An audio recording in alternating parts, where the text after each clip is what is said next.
Bom, alunos dos oitavos anos, semana passada nós falamos sobre dízimas periódicas e o assunto dessa semana são as frações geratrizes.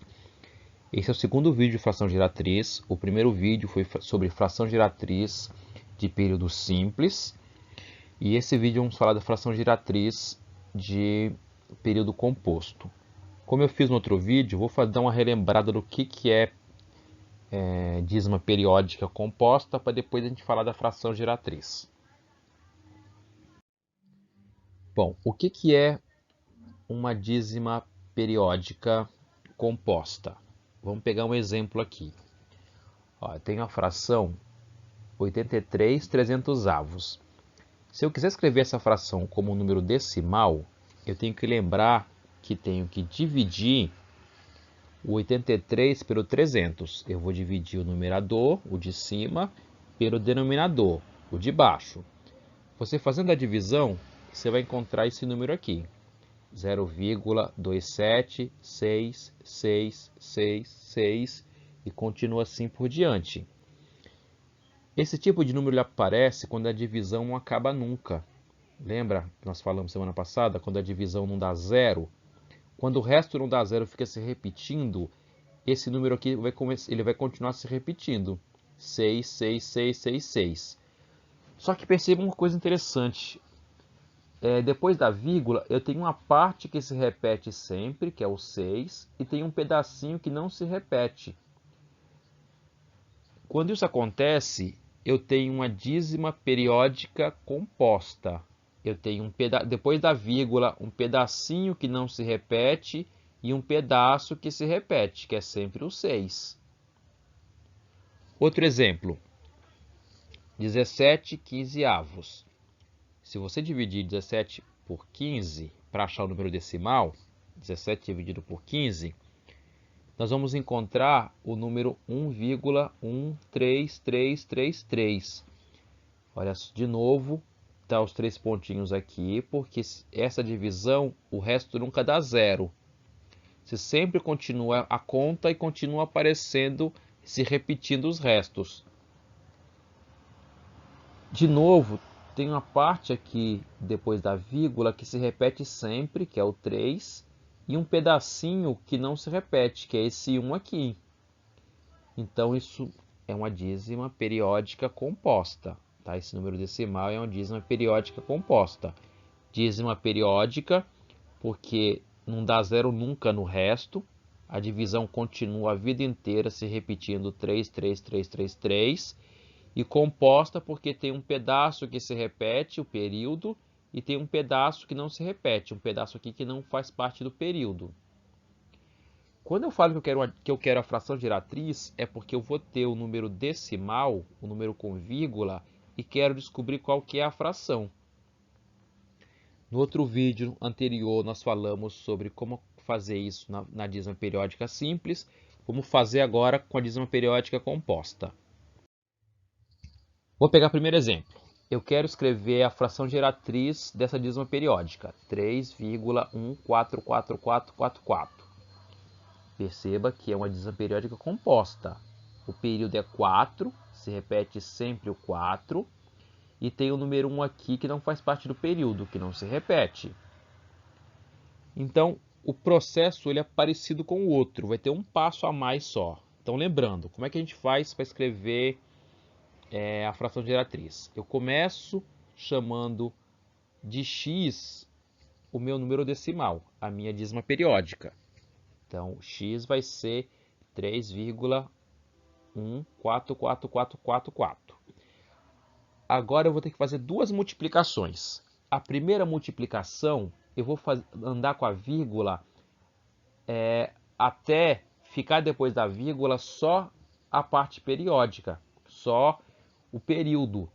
Então, quem se repete é sempre o 4. Para a vírgula separar o 4 do resto, a vírgula tem que pular para cá, ó.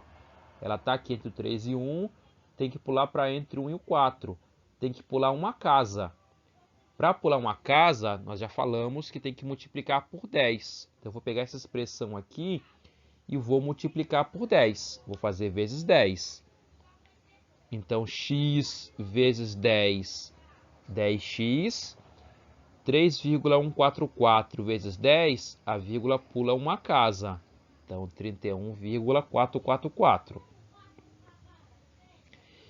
A outra multiplicação, a vírgula tem que pular para depois do primeiro período.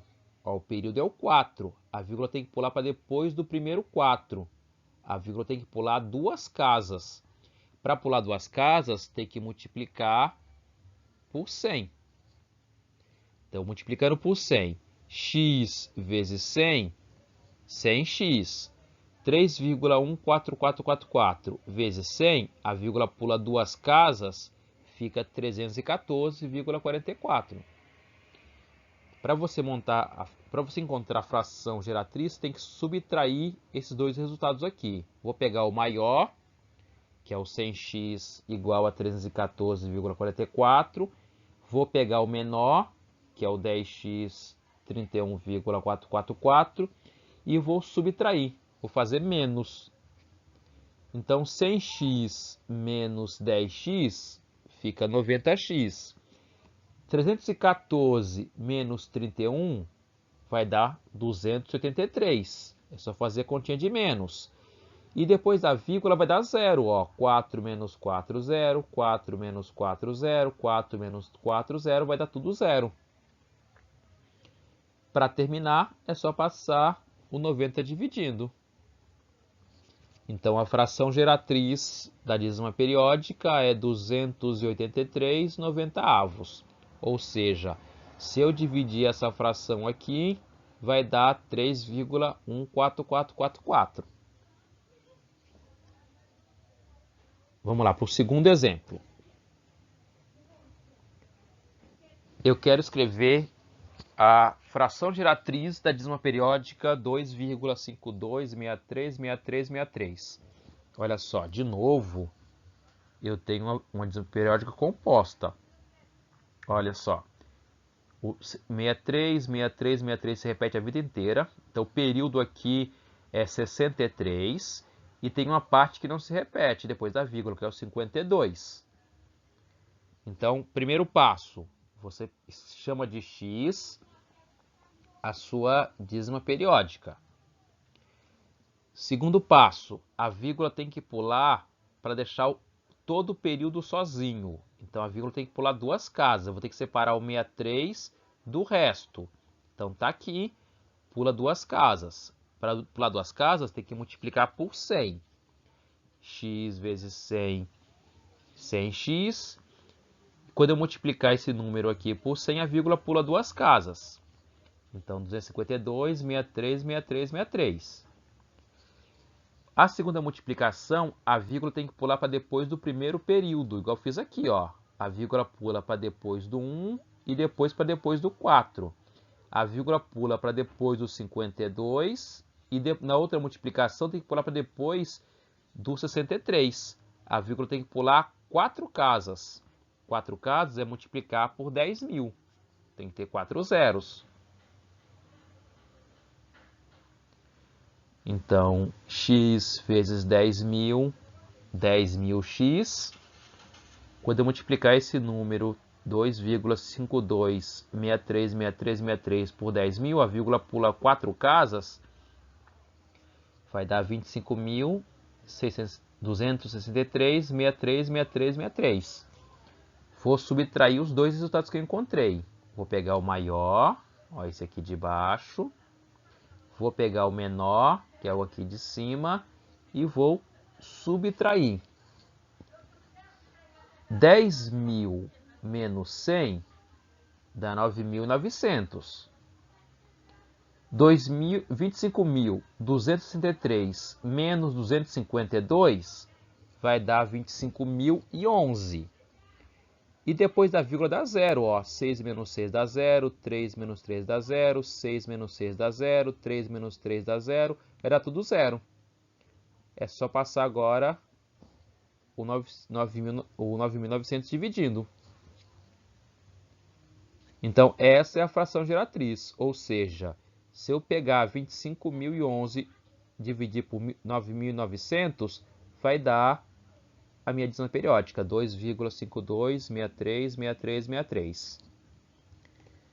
É um conselho para você verificar, já que você está em casa, você pode fazer esse teste. Toda vez que você calcular a fração giratriz, vai lá na calculadora e faz a divisão. Se a divisão der a divisão periódica, você acertou. Então pratica lá na calculadora, faz a divisão e vê se dá exatamente esse número o número que foi dado para você.